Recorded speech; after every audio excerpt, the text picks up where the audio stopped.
బాబును నమ్మటము అనంటే కొండ చిలువ నోట్లో తలకాయ పెట్టడమే అన్నట్టుగా ప్రతి ఒక్కరూ కూడా గుర్తుపెట్టుకోమని కోరుతా ఉన్నా. ఓ బిందెడు పన్నీరు తీసుకువెళ్లి బూడిదిలో పోస్తే ఏమవుతుంది? ఆ బిందెడు పన్నీరు కాస్త గోవిందా గోవిందా.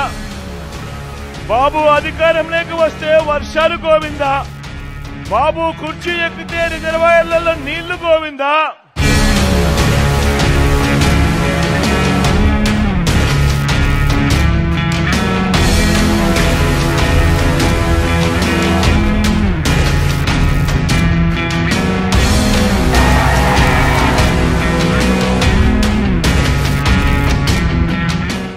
చంద్రబాబు నాయుడు దగ్గర నా దోచుకున్న సొమ్ము చాలా ఉంది.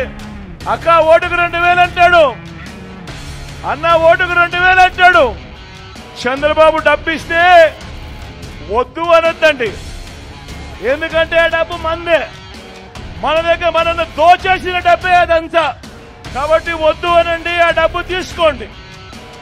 ఓటు వేసే ముందు మాత్రం ప్రతి ఒక్కరూ ఆలోచన చేయండి.